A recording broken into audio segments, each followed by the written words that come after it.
Caucus. Thank you, Mr. Speaker, and honourable colleagues. I rise today. I wasn't planning to rise, but how could I not rise, of course, when we're paying tributes to a great Quebecer, a great Montrealer, and a great Canadian. Senator Demers, as we all know, came to this place a little bit alien to politics, but he always understood the fundamental principle of politics was representing his region and representing people. And if there was somebody who loved people, it was Senator Jacques Demers, and still does. He's always someone who came to this place with a lot of leadership skills. He learned very, very quickly about communication and team play in politics. And of course, I want to share some memories with Jacques, because at the end of the day, we all remember him. He was a public figure who never said no to anybody. You wanted an autograph, you got a yes. You wanted a pair of tickets, you got a yes. You wanted a jersey for a worthy cause, you got a yes. I had the privilege of hosting with him a couple of functions for autism, where we co-chaired and we raised funds for such a worthy cause, and particularly causes for kids.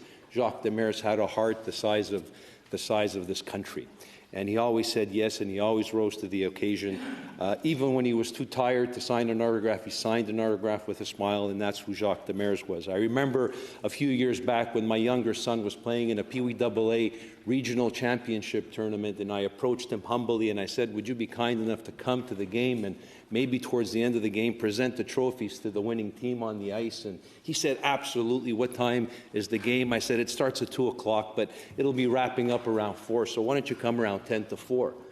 Jacques shows up at 1:30, and he goes in both dressing rooms, and he meets both teams, and he gives both teams a pep talk. And he stayed there arduously for those 2 hours, teaching me a little bit about a 2-1-2 forecheck and various variations of it. And it was quite helpful for somebody who has some experience in politics, but I was a minor league hockey coach, so that was my thrill with Jacques Demers. And he stayed there till the end of the game, got on the ice, shook the hand of every child, gave him their medal. That was Jacques Demers. That spoke volumes, and that's a great parliamentarian and a great Canadian. And he learned about politics very quickly. We all know about his personal challenges and how he overcame them when it came to his challenges with literacy. And by the end of the day, I can proudly say there's not very many parliamentarians that were as bilingual and as literate and as articulate as Jacques Demers. He spoke from the heart. He had a great mind. His experience of life allowed him to become an outstanding senator. And I had the privilege of sitting next to him. I learned a lot from him about life, about hockey, and we wish him well. He has had some health challenges. He's not going to be blessing us any longer in this place, but for sure I think he's not done. He's a fighter. We all know that, and he will continue to fight, and I'm sure he will continue to make great contributions. So I pay that tribute to Jacques Demers. Thank you, Jacques, for all you've done. God bless you.